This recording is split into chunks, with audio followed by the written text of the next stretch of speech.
Bonjour à tous mes amis. Récemment, le Premier ministre israélien par intérim, Yair Lapid, a prononcé un discours à la tribune de l'ONU, un discours qui a suscité une sorte de tollé au sein de l'opinion publique israélienne qui s'est indignée d'entendre que le Premier ministre par intérim, Yair Lapid, souhaitait la mise en place d'un État palestinien à côté de l'État d'Israël en échange de la paix en Palestine ou dans le Grand Moyen-Orient. Du côté palestinien, c'est une sorte d'enthousiasme, d'une manière, d'une façon d'avoir parvenu au bout du peuple juif par le terrorisme. Et l'opinion internationale aussi se pose des questions sur cette précipitation du Premier ministre par intérim Yair Lapid. Et je sais que beaucoup d'observateurs, beaucoup de chroniqueurs, des historiens vont en parler sur le plan géopolitique. Quant à moi, je viens en parler sur le plan du Tanakh. Qu'est-ce que le Tanakh dit à propos des alliances contre nature de différents gouvernements israéliens que Hachem n'apprécie pas. Pour titre de rappel de tous les accords signés entre Israël et ses voisins arabes, il n'y a aucun qui a ramené la paix. Et vous remarquerez avec moi que toujours, après avoir signé les accords de paix avec ses voisins arabes, il y a toujours une montée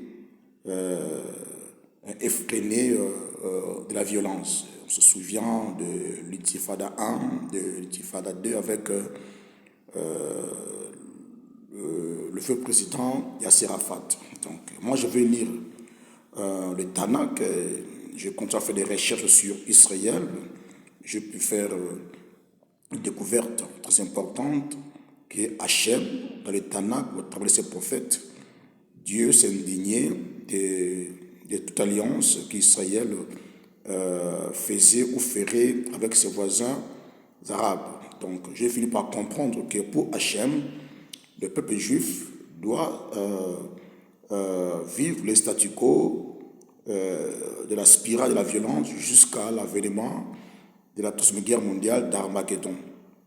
Donc, les Juifs doivent s'accommoder à vivre comme tel parce que Dieu veut que cette région soit la plus instable possible parce qu'elle est la gâchette de la troisième guerre mondiale à base du nucléaire qui amènera non seulement la délivrance d'Israël, aussi de toute la planète. Donc, faire des accords contre nature, penser ramener la paix, c'est jeter l'huile dans le feu, c'est ce qu'a fait le Premier ministre par intérim et tous les autres prédécesseurs de Yair Lapid. Il y a même des chefs de gouvernement israélien qui ont perdu la vie, le pouvoir à cause de cela. Alors, je vais lire un passage parce que beaucoup m'ont dit que je puisse lire quand même quelque chose par rapport au Tanakh. Alors, je lis une prophétie biblique. Vous savez, une prophétie biblique s'actualise. Elle peut s'accomplir dans le passé, dans le présent, tout comme dans le futur. Donc, une prophétie biblique s'actualise, peut prendre une longue période d'activité. Alors, je lis une prophétie d'un prophète Osée, dans Osée 9, verset 3. C'est ce que les Israéliens pensent pour le moment. Ils n'ont pas confiance à leurs dirigeants parce qu'ils trouvent que leurs dirigeants ne sont pas à l'auteur de remettre la paix en Palestine. Nous avons Benjamin Netanyahu qui a été là, Ariel Sharon Kedjamor qui était là, beaucoup d'autres, personne n'a pu ramener la paix dans le Grand-Orient, en particulier en Palestine. Et selon les prophéties bibliques, je le crée toujours et tantôt, aucune volonté politique, que ce soit nationale ou internationale, réussira à ramener la paix dans le Grand Moyen-Orient. Ça, c'est la prophétie biblique. Excepté, comme je l'ai dit tantôt, il y aura une accalmie, il y aura une paix éphémère qui sera amenée dans le cadre du dialogue interreligieux qui est chapeauté par la puissance papale, ce qui permettra la reconstruction du troisième temple qui est déjà en gestation. Ça sera pour une courte durée. Donc le temple, le troisième temple sera reconstruit. Dans ce cadre-là, j'irai en profondeur dans mes prochaines interventions. Donc, pour le moment, le peuple juif est appelé à vivre le statu quo, à s'accommoder à la spirale de la violence jusqu'à l'avènement de Hachem qui viendra effectivement mettre fin au conflit le plus vieux de la planète, celui qui oppose les Arabes et le peuple juif. Je lis une prophétie biblique, Osée 9, verset 3, la parole de Hachem dit ceci, et bientôt ils diront, nous n'avons point de roi, car nous n'avons pas craint l'Éternel, et le roi, que pourrait-il faire pour nous? N'est-ce pas, c'est la vie de l'opinion nationale juive. Depuis des gouvernements qui se succèdent, il n'y a pas un gouvernement qui a pu ramener la paix et le peuple se lasse de leur gouvernement et s'empresse vers le mur de lamentation parce qu'ils croient qu'il n'y a qu'un seul roi qui viendra, Hachem, mettre fin à leur souffrance. Donc, les échecs de différents gouvernements israéliens amènent l'opinion nationale juive à dire que nous n'avons pas de roi et le roi, que pourrait-il faire pour nous? C'est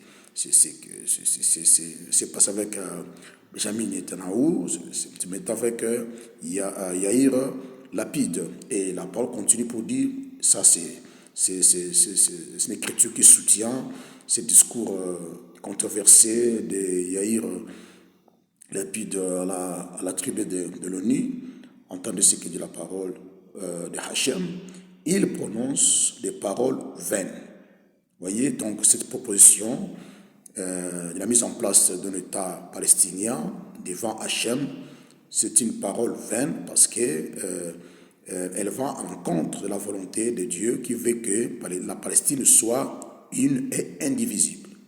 Parce que ça deviendra le QG de Hachem pour diriger le monde entier. Donc, les frontières de la Palestine doivent être gardées intactes aux mains des Juifs dans la suite des temps pour que Hachem vienne diriger le monde avec le peuple juif. Donc, ce discours est une parole vaine aux yeux. Ce discours de Yair Lapid aux yeux de Dieu, c'est une parole vaine. Et la parole continue, la prophétie continue pour dire des serments faux. C'est un serment, c'est un vœu qu'il a fait, la mise en place de l'État palestinien. C'est pas aujourd'hui qu'on en a entendu, qu'on a commencé, c'est depuis les accords d'Oslo proposés, même le mandat britannique, même l'ONU proposé pour arriver à la paix, deux États distincts, un pour le Palestinien et l'autre pour l'Israël. Ça n'a jamais réussi parce que c'est à l'encontre de la volonté de Hachem qui fait que ce pays soit indivisible. Donc, toujours ça, au lieu d'amener l'apaisement, ça mène toujours des troubles, de se meurtre tout consort. Donc, ce sont des serments faux, de faire comme pour le moment les accords d'Abraham. Vous voyez, entre l'Israël, le Liban et l'Arabie Saoudite et bien d'autres pays arabes, l'Israël pense ramener la paix en ce sens-là, ça ne fait que jeter l'huile dans le feu, parce que c'est contre nature par rapport à la volonté de Hachem. Donc c'est une parole vaine, ce sont de serments faux, parce que sont prononcés par le responsable politique israélien. Et ça continue lorsqu'il conclut une alliance. Vous voyez, depuis les accords de Silo, les accords de Camp David, les accords d'Abraham actuellement, et le discours de Yair Lapid, donc ce sont des paroles vaines, ce sont des faux serments, parce qu'ils font les alliances contre nature, contre la volonté de Hachem. Vous voyez, c'est la prophétie biblique. Et il continue aussi, le châtiment germera comme une plante vénéneuse dans les sillons des champs. Donc, vous marquerez avec moi, à chaque fois qu'il y a un accord de paix entre Israël et ses voisins arabes, au lieu de la paix, il y a toujours des troubles. Donc, le Tanakh en parle ici au terme de châtiment. Vous voyez, tous les châtiments, à l'époque de Yasser Arafat, il y a eu des tentatives des accords de la sorte, et après c'était l'intifada 1, l'intifada 2. Donc Dieu est contre cela parce que le pays doit être un et indivisible. Donc, selon la pensée d'Hachem, selon mes recherches, Israël est appelé à s'accommoder au statu quo de la spirale de la violence jusqu'à la venue de Hachem, qui lui-même mettra fin effectivement à la crise israélo-palestinienne. Donc, si le juif ne se conforme pas à ce que dit le Tanakh, il y aura plus de violence, plus de mal dans ces accords qui n'aboutiront à rien, parce qu'il y a un schéma, il y a un mécanisme que Hachem a imposé ou à placer dans le Tanakh qui explique le parcours qui fera que la paix revient dans le Grand Moyen-Orient. Donc, seule la période de la Troisième Guerre mondiale d'Armageddon, c'est la seule période qui amènera la paix dans le Grand Moyen-Orient. Aucun homme politique israélien ou autre n'arrivera à pacifier le Grand Moyen-Orient, excepté, comme j'ai dit, une courte période éphémère d'accalmie qui sera mise en place par la papauté